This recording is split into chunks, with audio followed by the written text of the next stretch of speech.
ನಮಸ್ಕಾರ. ನನ್ನ ಹೆಸರು ಡಾಕ್ಟರ್ ಭರತ್ ಚಂದ್ರ. ಇವತ್ತಿನ ವಿಡಿಯೋದ ವಿಚಾರ ನಿಫ್ಟಿ 9% ಮೇಲೆ ಕೇವಲ 8 ದಿನಗಳಲ್ಲಿ ಕಾರಣ ನೋಡಿ.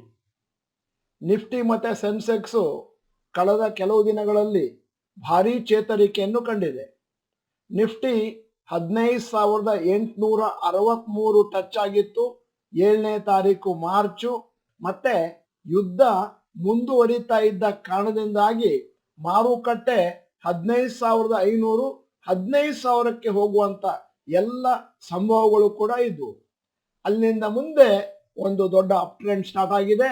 ಒಂದು ಅಂದಾಜು 9% ಮೇಲಕ್ಕೆ ಹೋಗಿ 8 ಟ್ರೇಡಿಂಗ್ ದಿನಗಳಲ್ಲಿ 17,287 ನಿಫ್ಟಿ ಇವತ್ತು ಟಚ್ ಆಗಿದೆ. ನೀವು ನೋಡಿರ್ಬೋದು, ಮಾರುಕಟ್ಟೆ ಇನ್ನೇನೋ ಭಯಂಕರವಾದ ಕುಸಿತವನ್ನು ಕಾಣುತ್ತೆ ಅಂತ ಹೇಳಬೇಕಾದ್ರೆ ಕೆಲವೊಮ್ಮೆ ಭಯಂಕರವಾದ ಚೇತರಿಕೆಯನ್ನು ಕಾಣುತ್ತೆ. ಆದ್ದರಿಂದ ಮಾರುಕಟ್ಟೆ ಬಿದ್ದಾಗಲೆಲ್ಲ ಮತ್ತೆ ಕನ್ಸಾಲಿಡೇಷನ್ ಆದಾಗೆಲ್ಲ ಒಂದು ತರದ ಡಿಸ್ಕೌಂಟ್ ಸೇಲ್.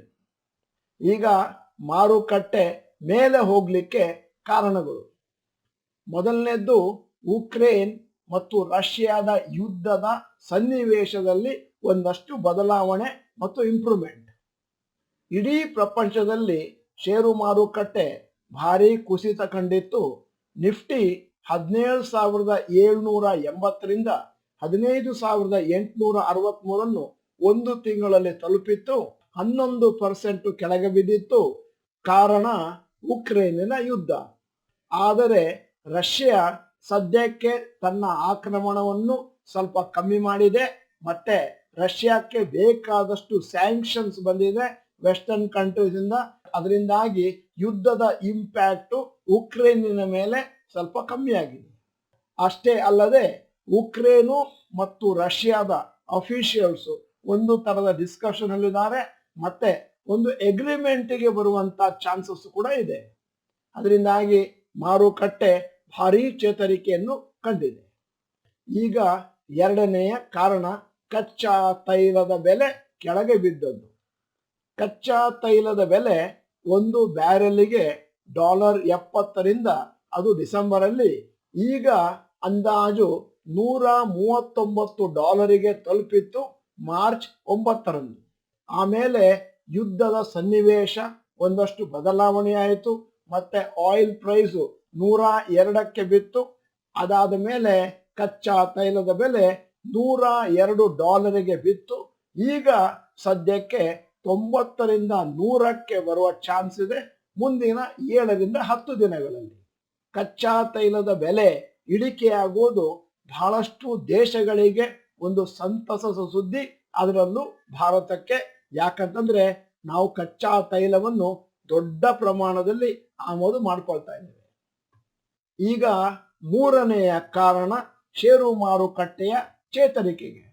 ಪ್ರಪಂಚದಾದ್ಯಂತ ಬಹಳಷ್ಟು ಜನ ಷೇರು ಮಾರುಕಟ್ಟೆಯಲ್ಲಿ ತಮ್ಮ ಷೇರುಗಳನ್ನು ಮಾರ್ಕೊಂಡಿದ್ರು.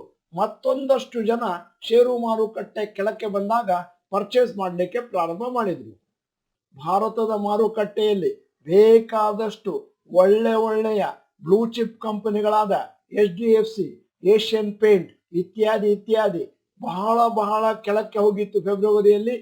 ಮತ್ತು ಬೇಕಾದಷ್ಟು ಚೇತರಿಕೆಯನ್ನು ಕಂಡಿತ್ತು.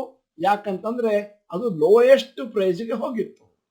ನಮ್ಮ ಕಾರ್ಯಾಗಾರಗಳನ್ನು ತೆಗೆದುಕೊಂಡ ಬಹಳಷ್ಟು ಜನ ದೀರ್ಘಾವಧಿಗೆ ಹಣವನ್ನು ಹಾಕ್ತಾ ಇದ್ರು. ಮತ್ತೆ ಈಗ ಡಿಸ್ಕೌಂಟ್ ಸೇಲ್ ನಲ್ಲಿ ಬಂತು ಅಂತ ಹೇಳಿ ಮೊನ್ನೆ ಬೇಕಾದಷ್ಟು ದೊಡ್ಡ ಮೊತ್ತದಲ್ಲಿ ಷೇರುಗಳನ್ನು ತಗೊಂಡವರು ಈಗ ಸಂತಸದ ಉಸಿರನ್ನು ಬಿಡ್ತಾ ಇದ್ದಾರೆ. ಈ ವಿಡಿಯೋದ ಕೊನೆಯಲ್ಲಿ ಎಂದಿನಂತೆ ಒಂದು ಜನರಲ್ ನಾಲೆಜ್ ಪ್ರಶ್ನೆ: ಮಾರುತಿ ಸುಜುಕಿಯವರು ಯಾವ ವಿಧವಾದ ಕಾರನ್ನು ಮಾರುಕಟ್ಟೆಗೆ ಬಿಡಬೇಕಂತ ಇದ್ದಾರೆ ಮುಂದಿನ ದಿನಗಳಲ್ಲಿ? ಎಲೆಕ್ಟ್ರಿಕ್ ಕಾರ್ ಅಂತಂದ್ರೆ ಎ ಅಂತ ಟೈಪ್ ಮಾಡಿ, ಡೀಸೆಲ್ ಕಾರ್ ಅಂದ್ರೆ ಬಿ ಅಂತ ಟೈಪ್ ಮಾಡಿ, CNG ಕಾರ್ ಅಂದ್ರೆ ಸಿ ಅಂತ ಟೈಪ್ ಮಾಡಿ, LPG ಕಾರ್ ಅಂತಂದ್ರೆ ಡಿ ಅಂತ ಟೈಪ್ ಮಾಡಿ. ನೀವು ಡಾಕ್ಟರ್ ಭರತ್ ಚಂದ್ರ ಚಾನೆಲ್ ಮೆಂಬರ್ ಅಲ್ಲದಿದ್ರೆ ಇದೀಗ ಸಮಯ ಸಬ್ಸ್ಕ್ರಿಪ್ಷನ್ ಬಟನ್, ಬೆಲ್ ಐಕಾನ್ ಒತ್ತಿ. ವಿಡಿಯೋ ಚೆನ್ನಾಗಿದ್ರೆ ಲೈಕ್ ಬಟನ್ ಒತ್ತೋದನ್ನು ಮರಿಬೇಡಿ. ಮತ್ತೆ ವಿಡಿಯೋನ ಎಲ್ಲರಿಗೂ ಕಳಿಸ್ಕೊಡಿ. ಆಮೇಲೆ ಈ ವಿಡಿಯೋನ ಸಂಪೂರ್ಣವಾಗಿ ನೋಡಿದ್ದೀರಲ್ಲ, ಅದಕ್ಕಾಗಿ ಧನ್ಯವಾದಗಳು. ನಮಸ್ಕಾರ.